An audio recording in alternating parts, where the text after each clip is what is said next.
Highway Robbery. Chapter 2. "What are you doing?" Overcast asked. Torrent didn't have time to answer. The crash had only occurred a few minutes earlier. Emergency vehicles and police were on the way, which meant he had to act quickly. Examining the top of the fake police cruiser, he looked at the two flashing lights mounted to the roof. As suspected, they were held on by simple bolts. Pulling a small all-purpose tool from his utility belt, he started to dismount the devices. "See if you can remove anything from those guys' clothing that makes it look like they're police officers. Badges, whatever." The fire was now burning hot and would consume the car soon.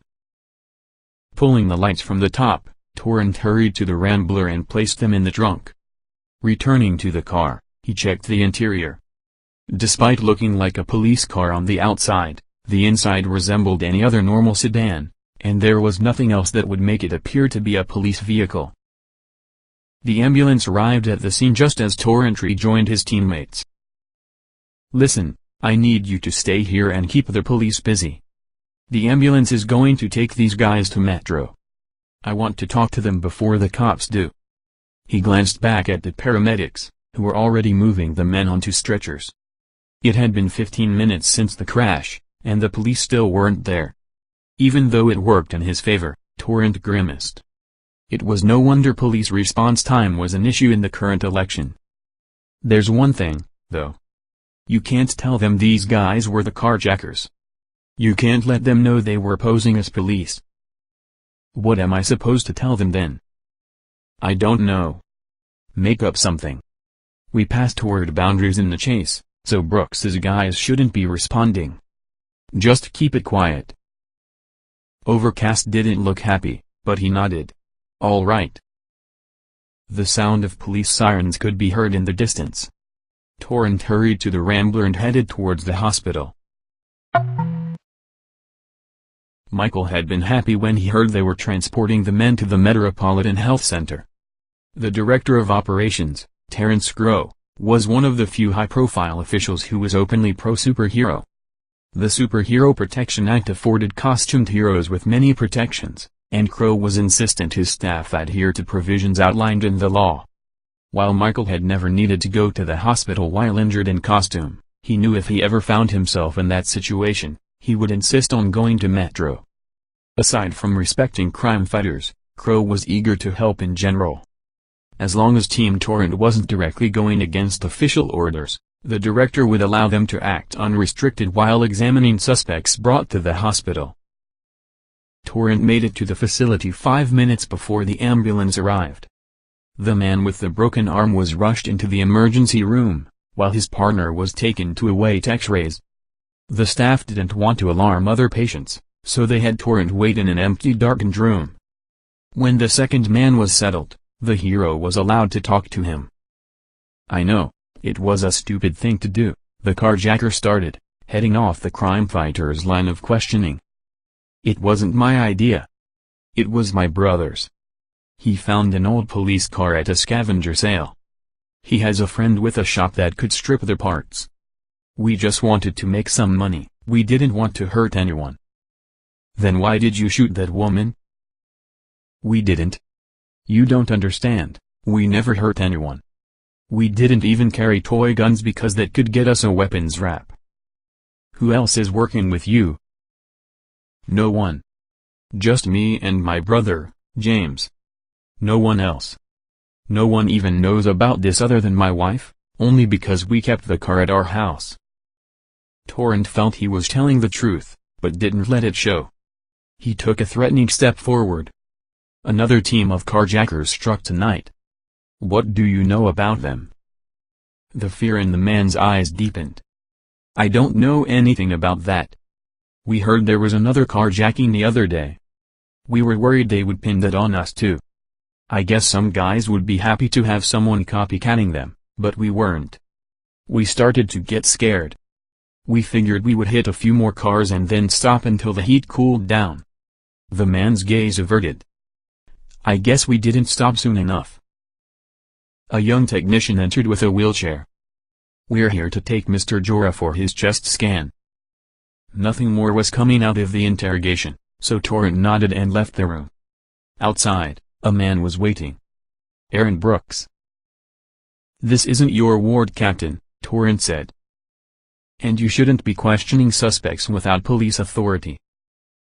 Torrent grabbed a small device from his belt and pulled out a tiny cassette. "Everything's on there." Though Brooks still looked upset, he smiled as he took the tape. "This is why I can't stay mad at you.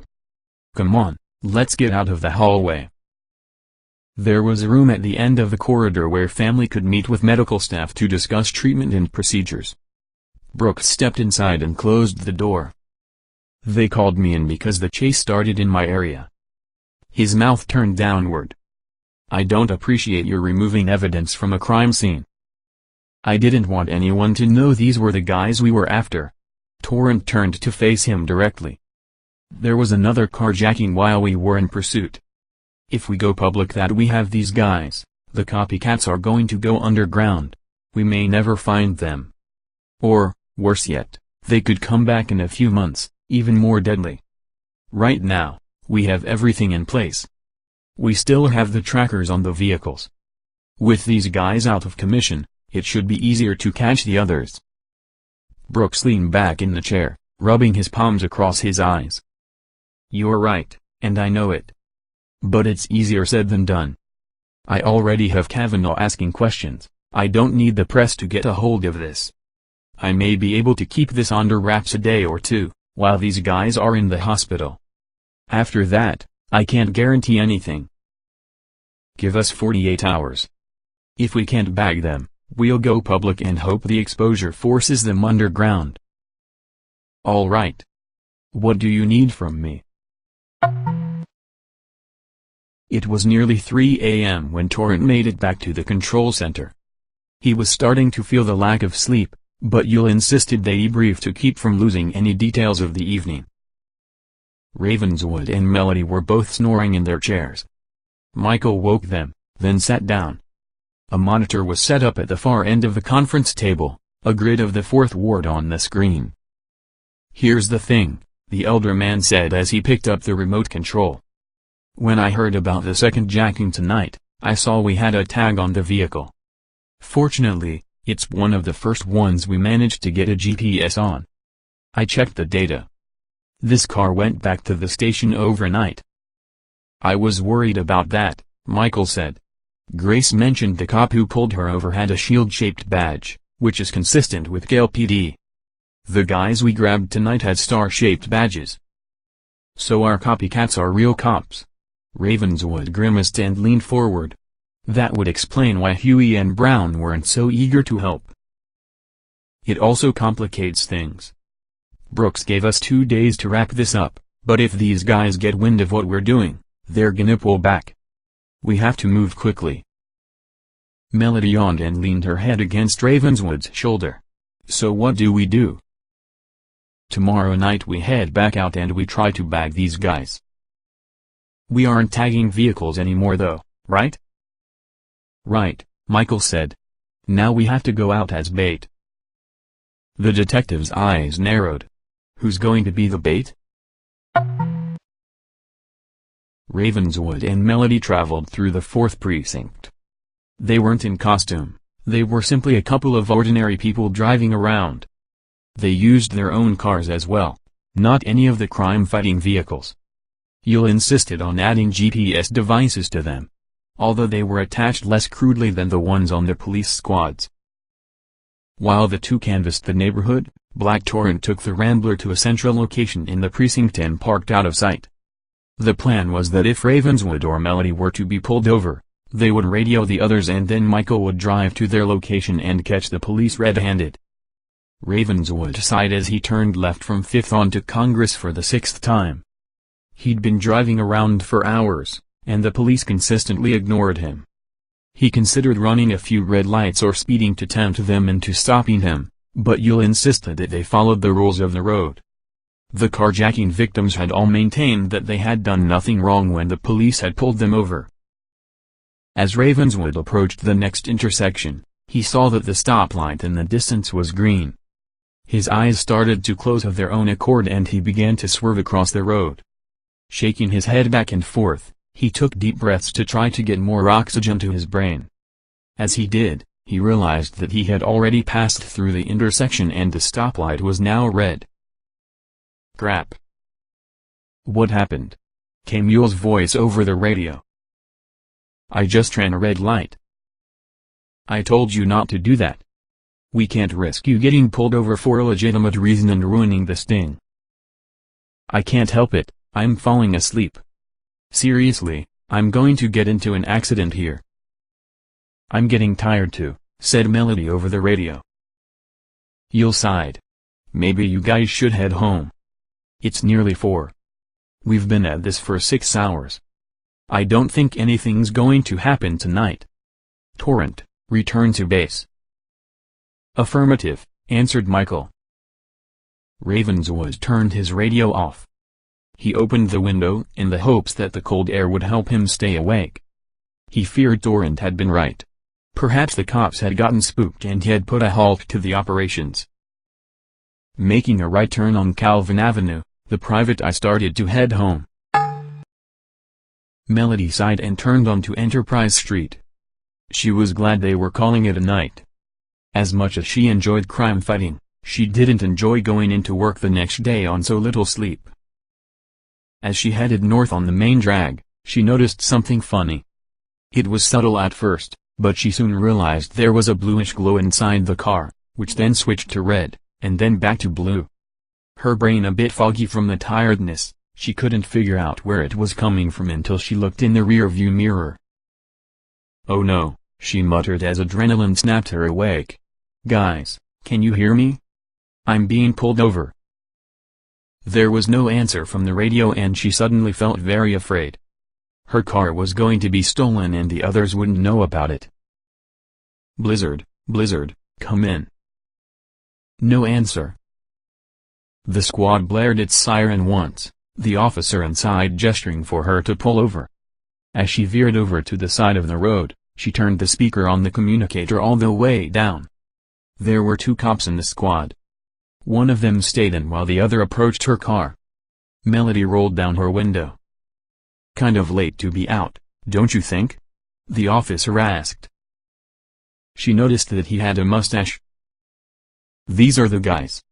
This is good. I just need to stall them. I'm heading home from work, she said, trying to sound casual. And where would that be? An apartment on Hyde Street. I mean, where do you work? Unable to think of a good lie, Melody said.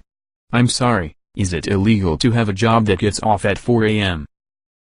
Ma'am, I don't know if you've noticed, but in this neighborhood there is a lot of illegal activity. If someone comes here in the middle of the night, it's usually to buy drugs. Well, I certainly don't want to do that, she said. I'm actually here to pick up my husband. He's on assignment nearby.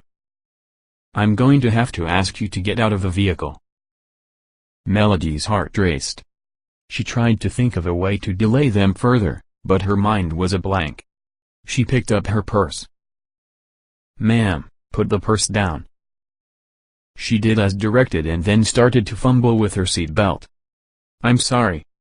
The latch sticks sometimes. The cop opened the door and reached across her lap. It's a seat belt. It's not rocket science. He unsnapped her belt and stood up. Now, get out of the car. She picked up her purse again. Put the damn purse down. The cop had gone from irritated to furious in an instant, and the mood swing startled her. Melody put her purse down. Get out of the car. He repeated. You yelled at me. She jutted out her bottom lip, trying to make it look as if she was about to cry. The cop was seething, but still hadn't reached for his gun. He forced himself to calm down and then said, Listen, lady. If you're in this neighborhood at this time of night, chances are you were buying drugs. I need to impound your vehicle so I can search it. Now, you need to. A familiar-looking 1960s model car approached from behind, crossing over the center line and heading towards them. Black Torrent could be seen in the driver's seat. The mustached cop glanced back, his eyes widening. Shit. He turned to head back to the police car, but his partner panicked. The squad drove away. Damn, he cursed, reaching into his pocket. Scoot over. Melody scrambled over to the passenger's side. The policeman slid behind the wheel and shifted into gear, not even closing his door until they were already moving. That's a pretty scary-looking gun you've got there. She tried to make it sound casual, but her real intention was to alert Jewel and Torrent to the fact. The cop said nothing. He kept looking into the rearview mirror. He started picking up speed, though Melody noticed that Torrent seemed to be keeping a distance back. She realized he didn't want another high-speed chase. After a few minutes, the Rambler slowed down and disappeared into the distance. The man looked behind him, confused, but still angry. It's a trap, a trick. He's gonna show up again in front of me. Melody tried to think of a way out of the situation. As Zephyro, she could probably overpower the man, even though he had a gun. But she didn't want to blow her cover. Also, they were in a moving car, so anything she tried might result in an accident. I'm nearly out of gas. You should probably head towards a gas station. You've got plenty of gas, he said, glancing down at the gauge. Dumb blonde. The comment made Melody's blood boil. Then she remembered Joel's training. Never underestimate your opponent. He thinks I'm dumb. He's underestimated me. I can use that to my advantage. Where are we going? She asked, trying to sound innocent. You're a cop, right? Is this considered kidnapping? The man turned to face her, waving the gun in front of her face. It's gonna be murder if you don't shut up. They had traveled a couple of miles and were nearing ward boundaries. The man looked panicked. Melody began to wonder what he would do with her if he got desperate, and she started to get afraid again. I'm going to have to do this. I have to get him angry. You know, if you let me go, I won't tell anyone. I won't tell them that you were scared off by the Black Torrent. He growled and waved his gun again. Shut up. It was the reaction Melody was hoping for, and this time she was prepared. With lightning speed, she grabbed his hand and thrust it towards him, smacking him in the head with his own weapon. His feet slammed on the brakes, the car screeching to a stop. Melody held his gun away with her left hand and punched him in the face twice with her right. Bitch, he muttered and tried to point his gun at her again. Before he could aim it in her direction, she grabbed his arm with both her hands, and pushed it away. He fired and the windshield shattered. She forced his wrist up onto the broken glass. He screamed as the gun dropped from his hand, bouncing off the hood and down onto the street.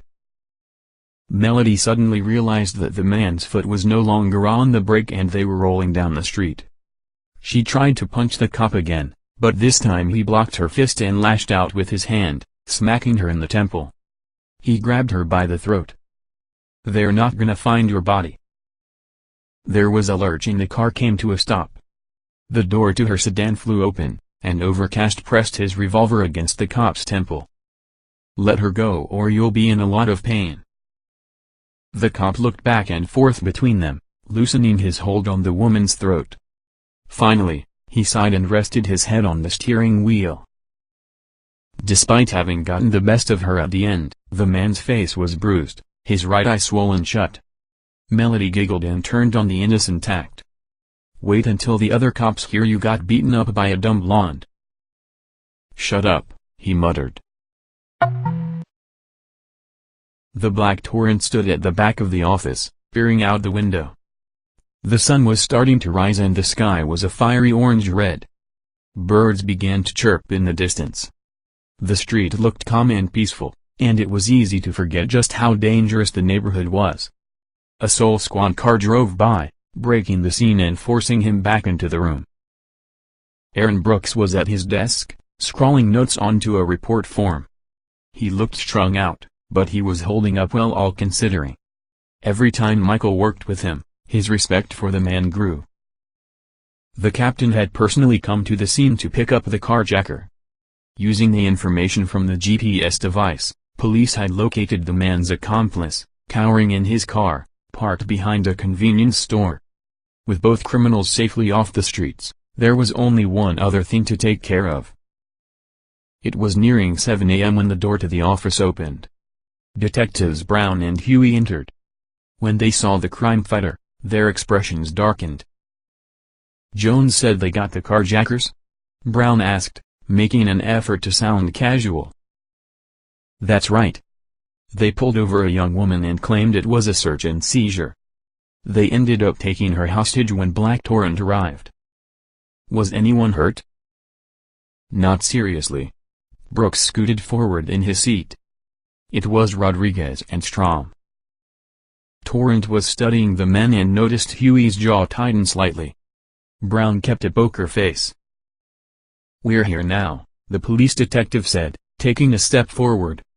"I'd like to talk to the victim. I also want to talk to the suspects." "It's too late," Torrent countered. "They already implicated both of you in the plot." Brown met Torrent's gaze hard. "And you believe them? These are bad cops. Of course they're going to try to throw the blame on someone else.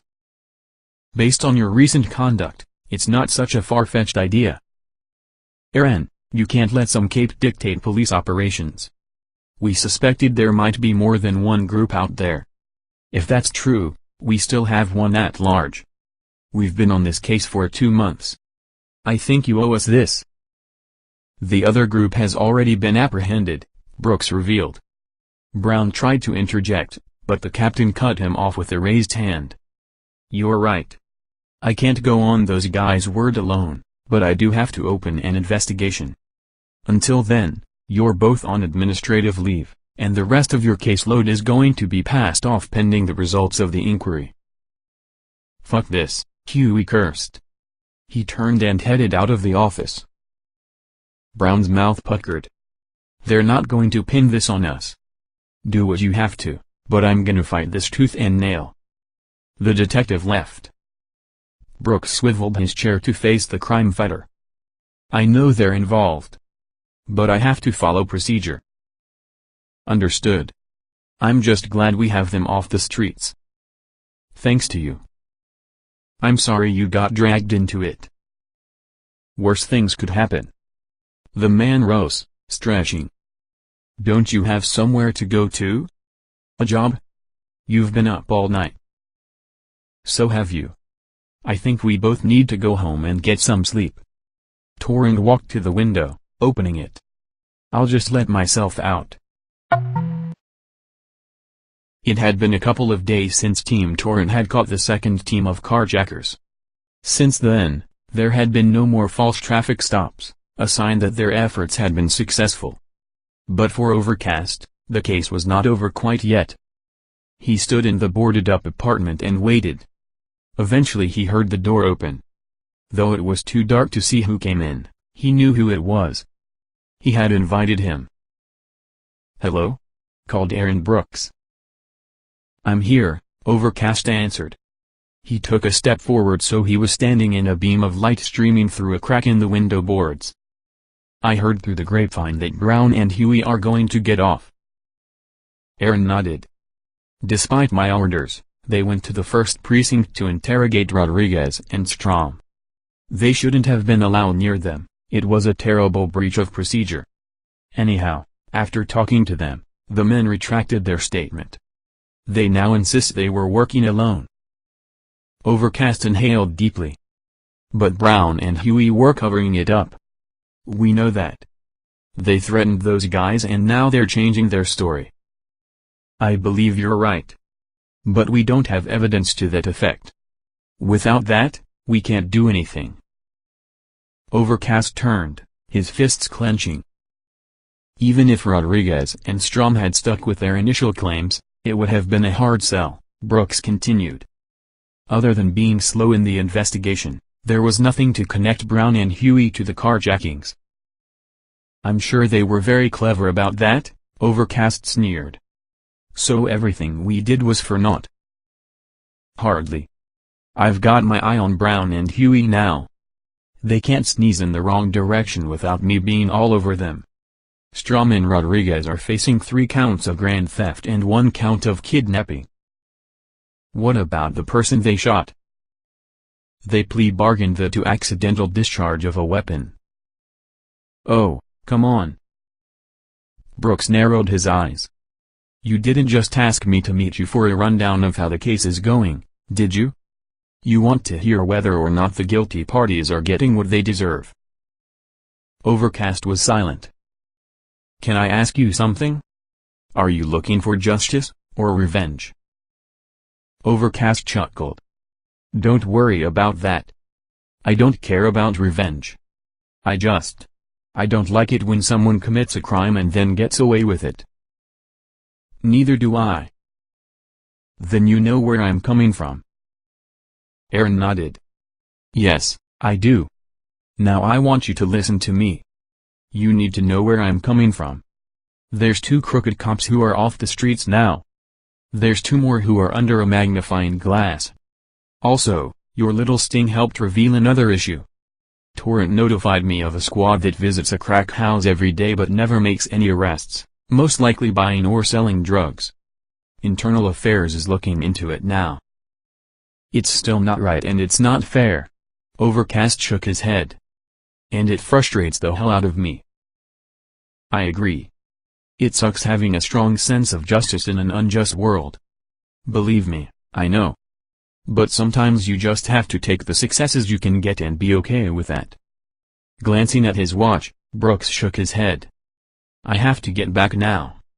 Give my thanks again to Torrent and Zephyro.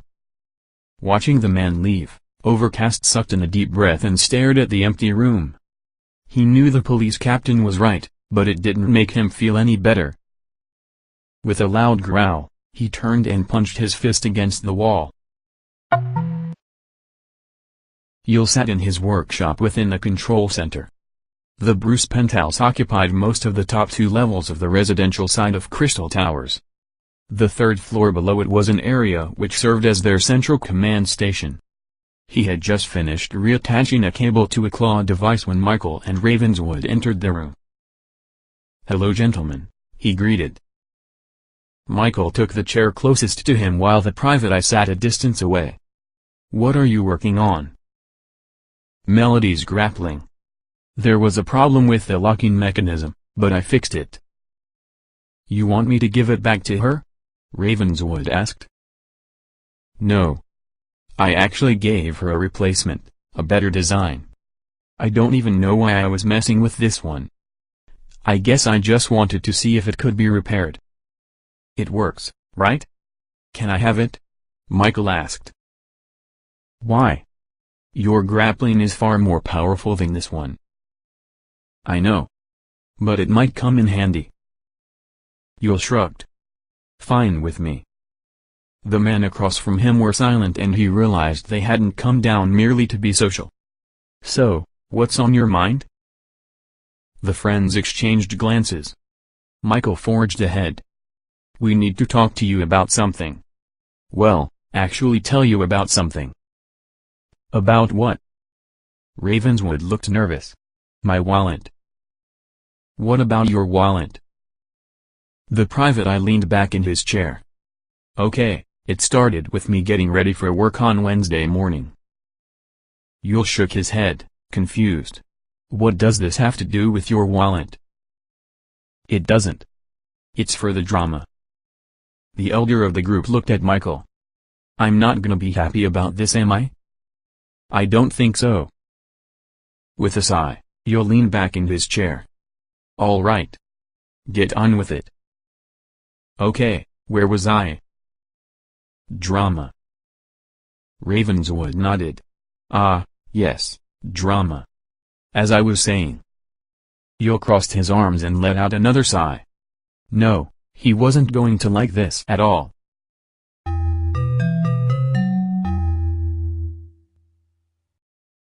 Thank you for listening. To follow the further adventures of Team Torrent, visit us at www.blacktorrent.us.